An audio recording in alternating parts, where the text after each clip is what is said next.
to share the stage with Shri Dr. Shashi Tharoor, who is an author, politician, and a former international diplomat, who is a fourth-term member of Parliament. I kindly invite him to the stage for the inaugural address. Good afternoon. Sorry I'm a bit later than expected, but very good to see you all here.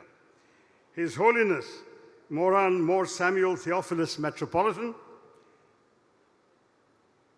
the Archbishop of Nepal, His Excellency Titus Mar Athanasius Episcopa,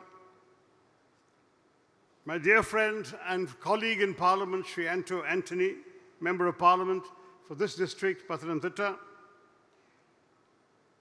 Father Sijo Pandapalil, he's a friend of ours from Thiruvananthapuram, and of course the spokesperson of the Believers Eastern Church, Deacon Father Paul K. Samuel, and the wonderful musician Stephen Devasi. I've heard him for many years. He never grows older, he only grows better.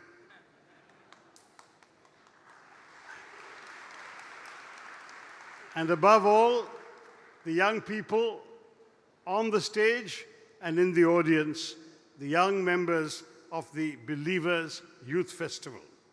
As we say in Kerala, Ellavarikkum ende vinithamaya namaskaram. My namaskar to all of you. It's certainly a pleasure to join all of you today at the Believers Youth Festival, which boasts of the vigorous participation of thousands of dynamic and driven young people. When I look at you all, I think right to the very end of the room, I can see faces from every state in India, and it's delightful to welcome you all here.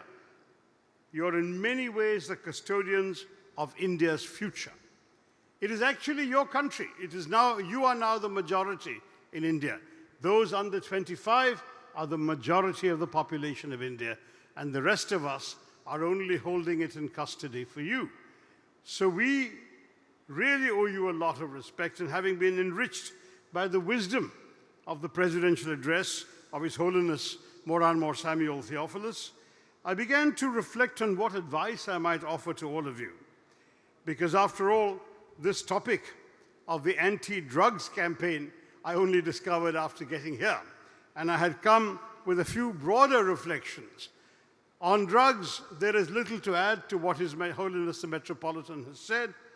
We really have to overcome this menace that is damaging youth, damaging our society, and damaging the future of India. And the anti-drugs campaign deserves all of our active support.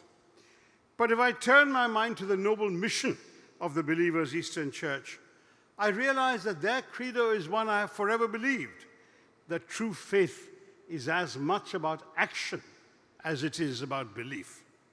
In fact, as the Church's mission statement rightly points out, the Lord Jesus Christ always served those with the greatest need, regardless of what others thought of Him or them.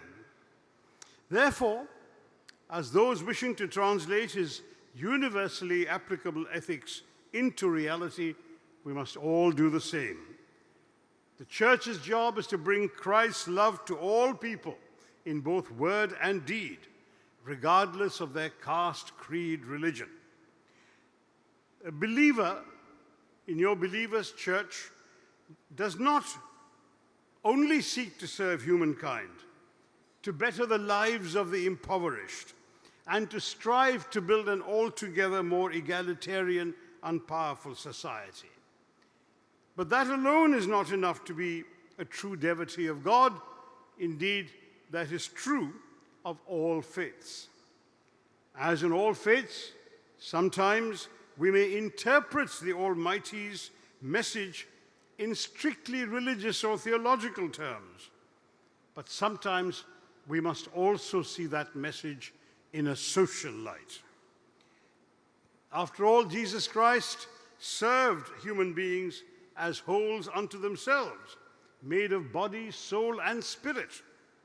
This is why in the mission statement of the Believers Eastern Church, it continues saying we are passionate about ministering to the needs of humankind, regardless of whether those needs are spiritual or physical.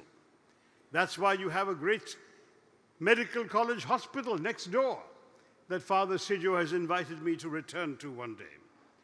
No wonder then, in your long years of rendering service to the weakest and most vulnerable sections of your population, the Church has made significant strides in the task of poverty alleviation. I think about 150,000 families have been pulled out of poverty every year by the actions of the Church. From bolstering the healthcare infrastructure of our rural areas to imparting quality education to countless young people, from contributing enormously to disaster relief and disaster relief operations, to empowering women to dream and conquer, the Believers' Eastern Church has rendered monumental service to our society, and for this we should all be eternally grateful to them. The anti-drugs campaign is just one of many broader lessons that the Church has sought to impart us all. And remember that any campaign, including that against drugs, requires leadership. Even with a cursory glance at the sweeping panorama of world history, one thing seems clear beyond doubt. The greatest leaders our world has ever seen were always first the greatest servers. Not only of their own people, their own religion, their own country, their own society, and so on, but of humanity as a whole. In fact, it's interesting that the Pradhan Mantri, the very first one of India, Pandit Jawaharlal Nehru, said, "I am actually the Pratham Sevak of this country," a phrase subsequently echoed by Pradhan Mantri Narendra Modi. We remember those universally lauded men and women not only because of the power they wielded, political offices they occupied, or the titles they held, but because of their selfless acts of service that, transcending borders, generations, and even time, have echoed down many a decade, galvanizing and uplifting those who came after them. Mahatma Gandhi's tryst with social service may have just begun with the Indian diaspora in South Africa more than a century ago. But it burgeoned into a leadership so indispensable to global history that without ever resorting to violence, this apostle of peace liberated our nation and reformed our society, becoming an inspiration to legions of leaders yet to emerge, from Nelson Mandela in South Africa to Martin Luther King Jr. in America. To serve, then, is to lead, which is why I shall be speaking to you today on this theme that's very close to my heart: leadership. Leadership and the lessons I have learned about leadership from the world. Today, our world stands at a crossroads.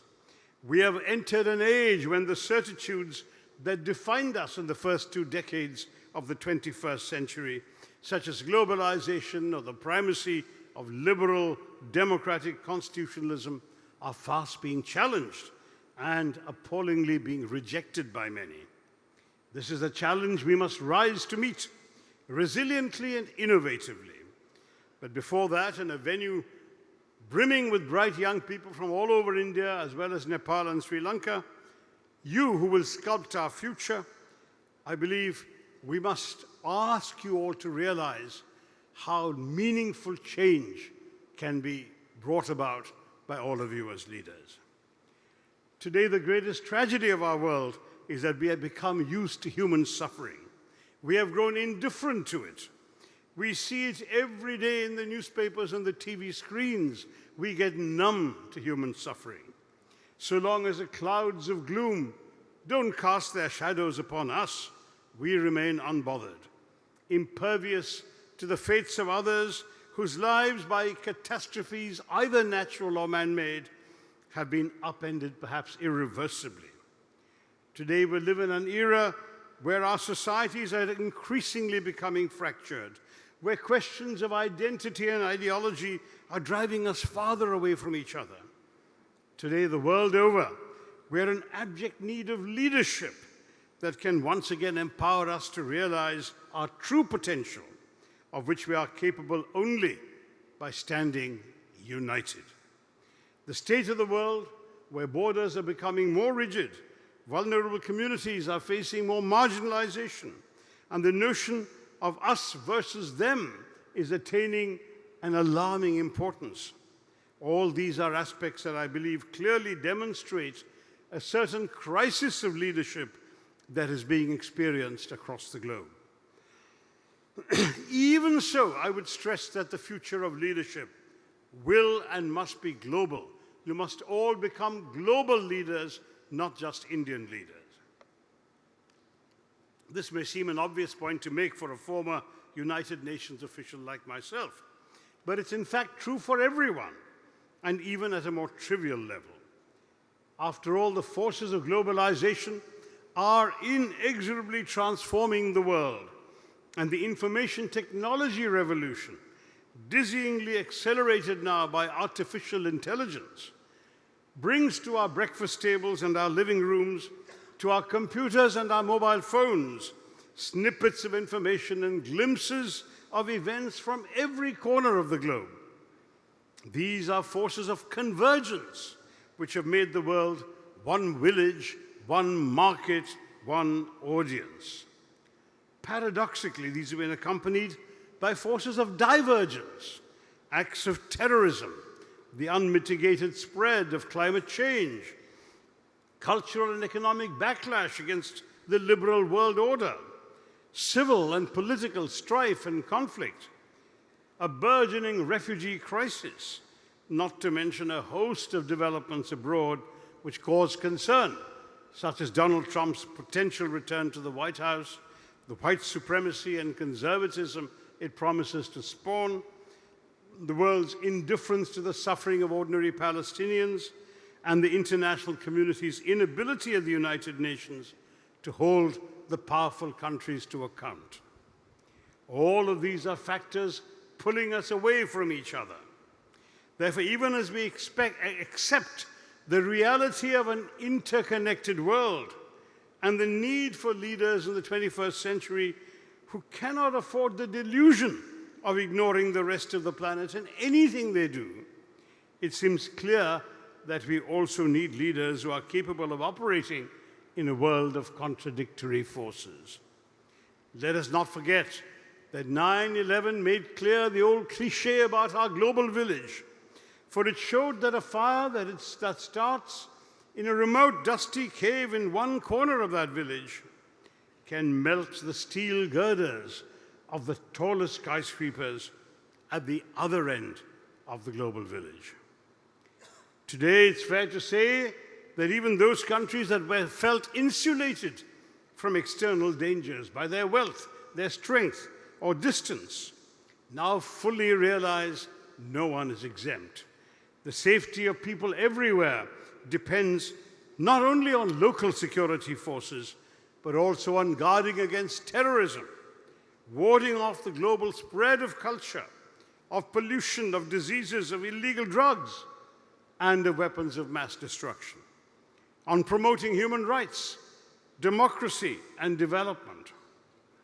Jobs everywhere depend not only on local firms and factories, but on faraway markets for the products they buy, the services they consume, on licenses and access from foreign governments, on an international environment that allows the free movement of goods and persons, and on international institutions that ensure stability. In short, on the international system. We are all interconnected. As someone once said about water pollution, we all live downstream. And that means we can no longer simply afford to be indifferent about our neighbors, however distant they may appear. Ignorance is not a shield. It is no longer even an excuse. But what does that mean for all of you leaders, mainly in India? To begin with, leadership in a country like ours at a time like this should be anchored in empathy. Whether there is discontent in the public, whether as far as the political leader is concerned, people are unhappy, or discontent in the office, as far as the top boss is concerned, or even discontent in your own communities and families, the important responsibility to understand what provokes it, to find long-term answers that benefit the maximum number of people. Together, for instance, in India, we must move beyond narrow concerns of national security, freedom from hunger, from terror and attack, to a broader vision of human security, which is freedom from hunger and hopelessness.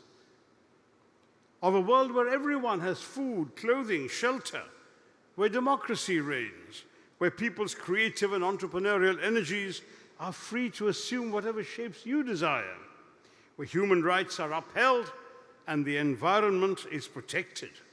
Future leaders like you must join hands with leaders in parliament, in civil society, in education, and more. This is a world in which all of us are involved. When I was at the United Nations, my late boss, the Secretary General Kofi Annan, used to tell the story of the hen and the pig discussing the world's problems. And the hen and the pig says, the world has so many problems, but must get together and solve them.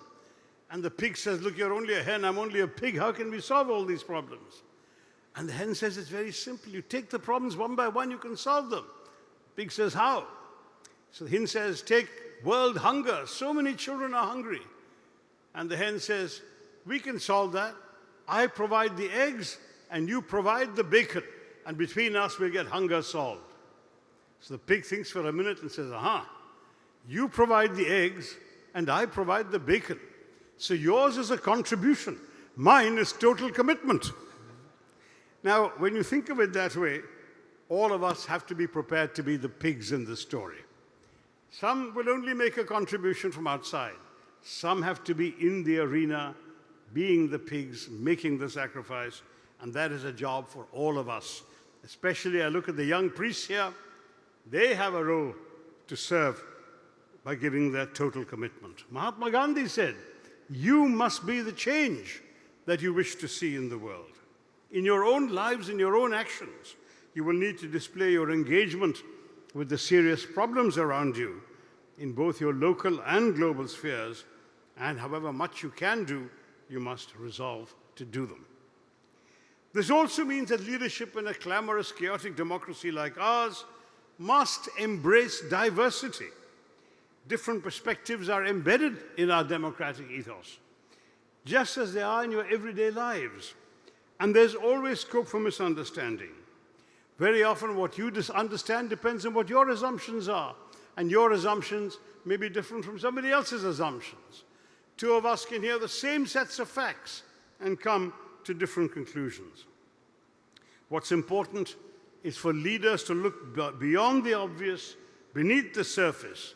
You must bear in mind and always remember that there is more than one side to a story, more than one answer to a question.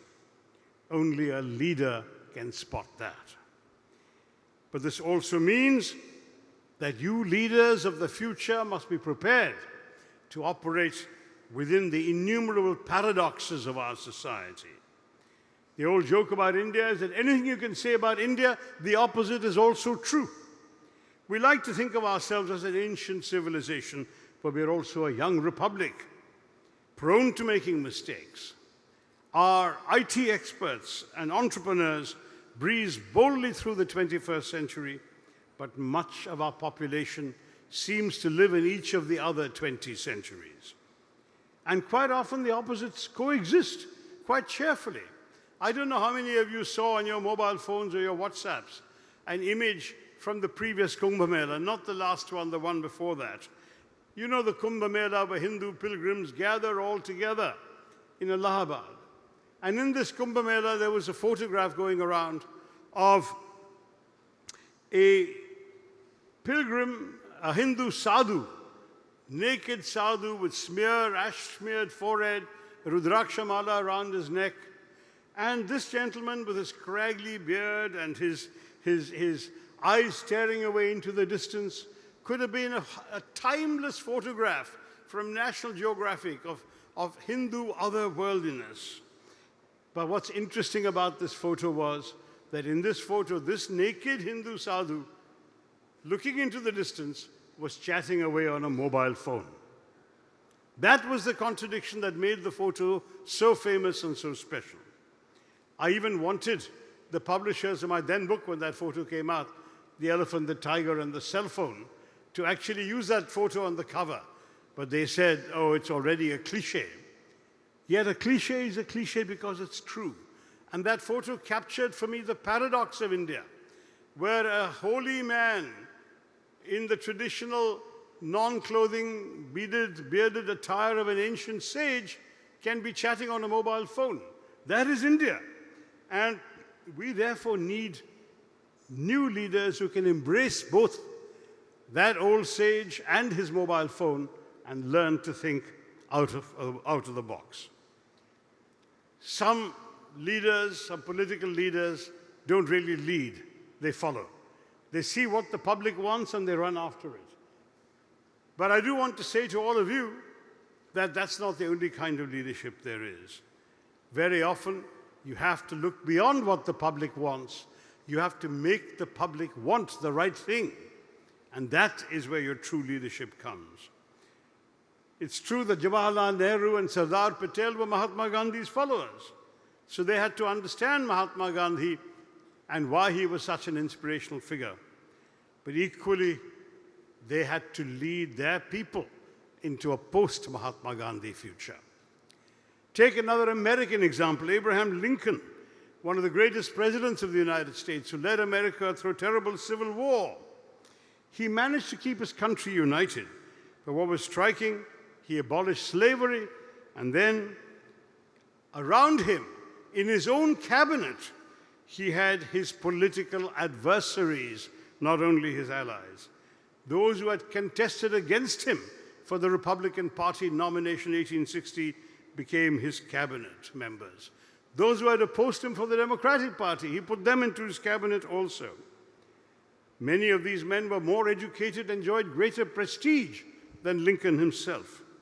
But he built what his historian Doris Kearns Goodwin wrote and described as a team of rivals. A team of rivals at a time of national calamity, all had to be a team on deck. Keeping personal and political ambitions aside, he entrusted his former rivals with governing the United States alongside him during its darkest hours. So this, to my mind, was an act of profound self-confidence, a masterclass in exemplary leadership. This is transformational leadership, the capacity to inspire and invigorate those who don't agree with you, those who have fallen along the way, ideas that have perhaps failed to bear fruit. You have to take all those broken parts together and put them into an energized enterprise. Sometimes you must also remember that someone else might be able to do this better for you. Give them the tools to make the effort. You can serve as the wind beneath their wings and get them to move ahead. I believe passionately that a leader has to recognize the talents of his followers, has to delegate and empower to people what they're good at. But a true leader also understands what their limitations are and what his limitations are. But what you must do is bring the best out of your team. When Rohit Sharma's team lost the World Cup in cricket last year, did he give up and despair and quit? No, he took on the same team, energized it, invigorated, trained it, and they went on to win this year's World Cup, and only then did he announce his retirement. That is the kind of strength, the kind of leadership that you all need to provide in the future. Everyone has different kinds of styles. Not everyone. Rohit Sharma is not like a Kohli is not like a Dravid, the Dravid is not like a Dhoni. But they're all players who have brought their own brand of individual leadership to Indian cricket. The same thing, it's pointless to compare different styles of leadership. What matters is the result. Your style reflects you as an individual. You will decide what's in the circumstances you find yourself, what suits your team best. But for the rest, you must lead only in the way that you know how to lead. And yet you must also understand not everyone wants to be a leader. In fact, a few years ago, the Girl Scouts of America released the results of the largest ever nationwide survey of young people in America surveyed on leadership. The survey covered a random sample of more than 4,000 young children aged 8 to 17. And it provided a rare, in-depth look at the next generation, what they're thinking about leadership in America. There was news, both good and bad. The good news was that 4/5 of those surveyed, of both sexes, said that women and men are equally qualified to lead. The bad news was that the survey confirmed that a majority of children and youths in the United States had little or no interest in attaining leadership status. Instead, they were given a list of preferences to rank, and being a leader ranked well behind other goals, such as fitting in, making a lot of money, and helping animals or the environment. The fact that all of you want to do more, that you're here as believers looking to grow in leadership, is laudable. It makes you special. But you should also be aware that your priorities are not necessarily the priorities of all you seek to lead. To be a leader is to want to be an exception. And yet, the most important word in leadership is not me, but us. In the same survey, young people who were polled on leadership defined leaders not as authority figures, but as people who believed in collaboration, who stood up for their beliefs and values, who tried to improve society. This does not, I'm sure, surprise you today, but what may surprise you is that this definition of leadership goes back 2,600 years to the 6th century BC, when the Chinese philosopher Lao Tzu wrote these words that I will quote to you. He said, "Ruler, but think of it as a leader instead. Of the best rulers, the people only know that they exist. The next best they love and praise. The next best they fear. And the next they revile. But of the best, when the task is accomplished, their work is done, the people all remark, 'We have done it ourselves.'" You understand? So there are the leaders who are hated, there are the leaders who feared, there are the leaders who are admired, and then there are the leaders who exist, but when they achieve something, everybody, the whole praja believes that they have achieved it themselves. That is truly great leadership. The result is best when the beneficiaries of your leadership take ownership for themselves of their results. So you must finally also take responsibility for those who are not as fortunate as you are. Look at all of you in this beautiful campus of the Believers Eastern Church. Look at all of you, the clothes you're wearing, the lives you're leading, the education you're getting, and the leadership potential with which you will go out. Think of those who have nothing. When I was a young man of just 26 years of age, I headed the UN office in Singapore at the peak of the Vietnamese boat people crisis, when refugees fleeing communist rule in that country took to little boats and came into the surrounding countries of Southeast Asia. And we would welcome them and rescue them. And I remember coming across case after case, family after family, which had endured terrible things. One young family left Vietnam in a tiny boat. They had cannibalized a tractor engine to power their boat, but inevitably the engine broke down, and they started drifting aimlessly in the South China Sea. They ran out of food, they ran out of water. All they could live on was rainwater and hope. But this young couple had two toddlers with them, a toddler and a baby infant. They couldn't live on rainwater. What could those children do? So the parents did something incredibly brave. They slit their fingers and made the babies suck their blood to get nourishment to be able to survive. When they were rescued, as it happens by an American ship, they were so weak they couldn't stand. They had to be lifted bodily out of the boat.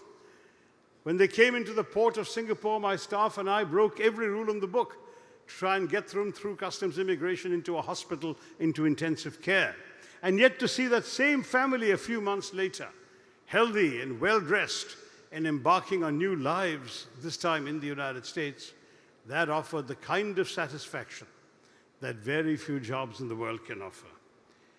So that is a privilege every one of us can enjoy, whoever we can help. It doesn't have to be a UN job or a foreign refugee. It can be a poor person in your own community. It can be a member of your own household. But there is no greater satisfaction than being able to put your head to the pillow at night, knowing that something you have done has made a difference to human beings' lives. Real human beings you can meet and see, and you can gauge the impact of your efforts on their future. I'm going to end now with an old Indian story about truth. You know, it's a Puranic story. I write my own stories, but this one is not mine. It's an ancient story. It seems that in ancient times, a brash young warrior sought the hand of a beautiful princess. The king, her father, thought the warrior was a bit too cocksure and callow. He told him he could only marry the princess once he had found truth. So the young warrior got on his horse and galloped off in a quest for truth. He went to temples and to monasteries, to mountain tops where sages meditated, and to forests where ascetics scourged themselves. But nowhere could he find truth. Despairing one day and seeking refuge from a thunderstorm, he found himself in a dank and musty cave. There in the darkness was an old hag with warts on her face and matted hair, her skin hanging loosely in folds from her bony limbs, her teeth broken, her breath malodorous. She greeted him. She seemed to know what he was looking for.